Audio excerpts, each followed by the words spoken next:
control $1 million business without owning most of it, and in some cases, without putting in any money at all. Most people will hear that and immediately assume it's either illegal, unrealistic, or reserved for insiders. It's not. It's just a different way of understanding how ownership actually works. And the reason most people never figure it out is simple. They are playing the wrong game from the beginning. They are chasing income, while a small group of people are quietly building control. And once you understand the difference between those two, it changes how you see every business, every opportunity, and every dollar you make. Most people grow up believing that wealth is built by earning more. You get a better job, you negotiate a higher salary, you maybe start a business and increase revenue over time. And while that works to a certain point, it has a ceiling, because income is always tied to effort, time, or a single system. And more importantly, income behaves in predictable ways. It gets taxed, it gets spent, or it sits still, losing value over time. That's why even people who make a lot of money often don't build real wealth, because they never escape the cycle of earning and spending. They optimize the engine, but they never change the system. Control works differently. Control is not about how much money you make, it's about deciding where money goes. When you control capital allocation, you're no longer dependent on a single source of income. You're directing multiple sources. You're deciding which business gets reinvestment, which one gets cut off, and which opportunity gets funded next.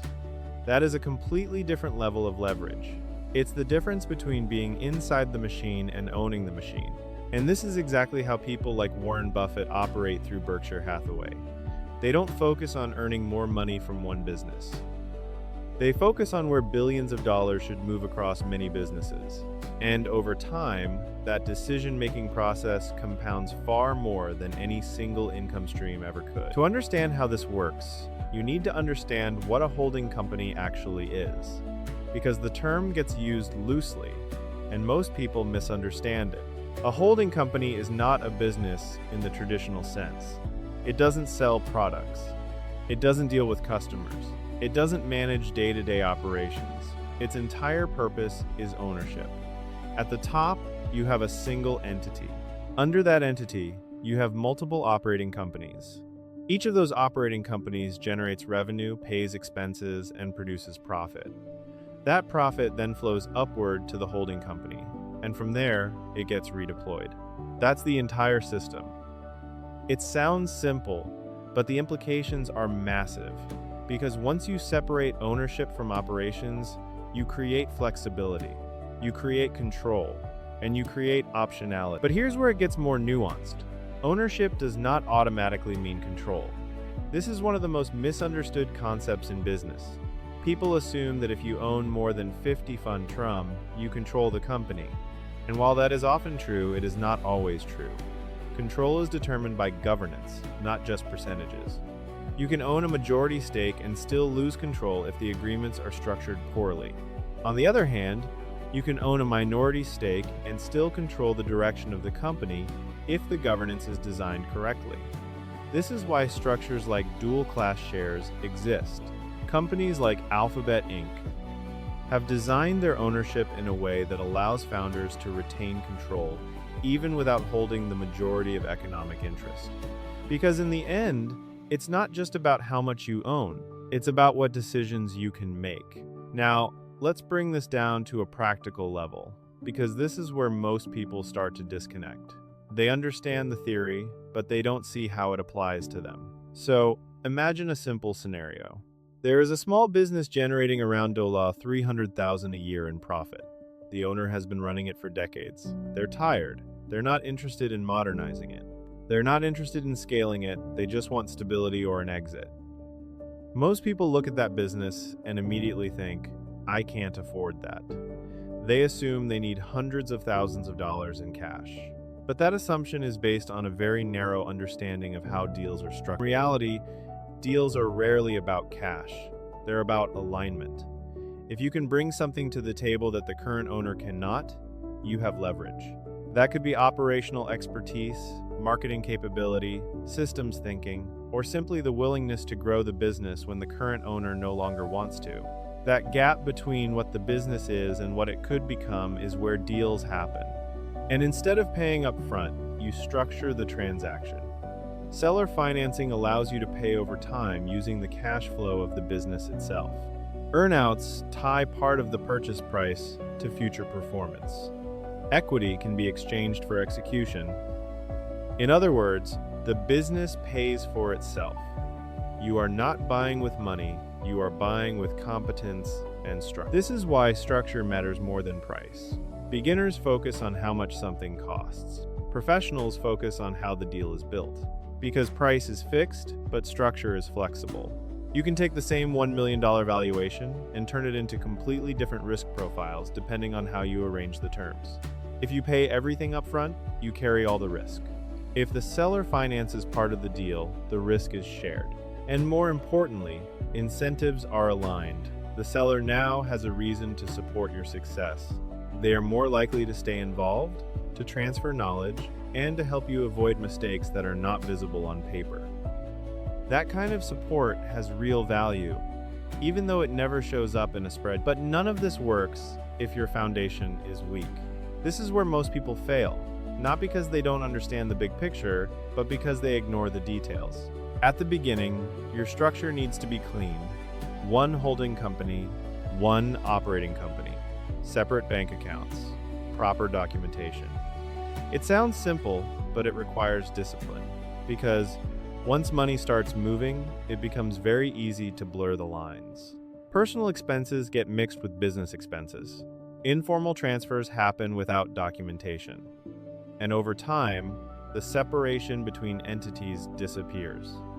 Legally, that can destroy the entire purpose of the structure. It's known as piercing the corporate veil, and when it happens, your liability protection is gone. The system you thought you built no longer exists in the eyes of the law. The same principle applies to your cap table. Ownership must be clear, documented, and agreed upon from the beginning.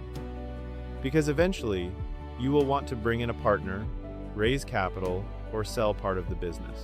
And when that happens, the first thing anyone will look at is your structure.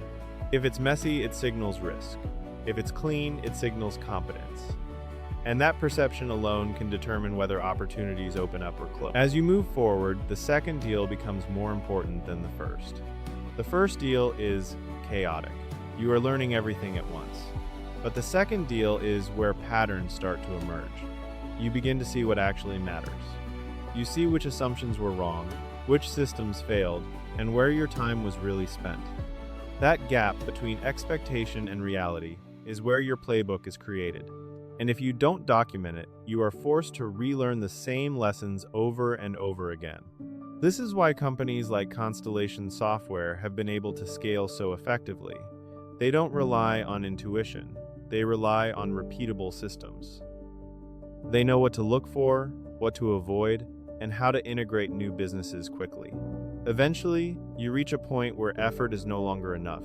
You can't manage everything manually. And if you try, growth stalls. This is where the platform layer becomes critical. Instead of building separate systems for each business, you create shared infrastructure, centralized finance, standardized reporting, unified hiring processes. Now, every new acquisition plugs into something that already works. Without this layer, complexity grows faster than revenue. With it, each additional business becomes easier to manage than the last. That is what real scale looks like. Not more work, but less friction. Then comes the most important shift of all, the shift from operator to allocator. Up to this point, you have been focused on building and improving businesses. But at a certain level, that is no longer your highest value activity. Your role becomes deciding where capital goes. Every dollar generated by your system has multiple possible uses. It can be reinvested, used for acquisitions, applied to debt, or held in reserve. And each of those choices has an opportunity cost. This is where most people struggle, because they make decisions based on emotion instead of logic. They try to treat every business equally. They invest in underperforming assets because they are attached to them. But capital does not respond to emotion. It responds to return. The businesses that generate the highest returns deserve the most resources. Everything else is secondary. As the system grows, risk management becomes structural. It is no longer about reacting to problems. It is about designing a system that can absorb them. Each operating company must be isolated, with separate accounts, separate liabilities, and clear boundaries. If one business fails, it should not threaten the others. But that protection only exists if the structure is maintained consistently. No shortcuts, no blurred lines, because when problems occur, they do not happen gradually, they happen all at once. And your structure either contains the damage or amplifies. At scale, your identity changes completely. You are no longer the person running the business. You are the person deciding what happens to the business. Which ones grow, which ones shrink, which ones get sold. This requires a different mindset. It requires detachment, because not every business deserves to stay in the portfolio.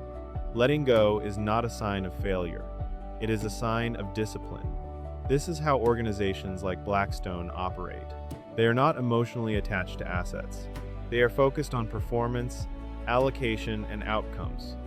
Because at that level, you are not building businesses anymore. You are building a system that determines what happens to them. And that brings us back to the beginning. The real question was never how to make more money. The real question is what you control. Because once you control where money flows, you control the outcome. And once you understand that, you stop thinking in terms of income and start thinking in terms of systems. And that shift, more than anything else, is what separates people who work for money from people who direct it.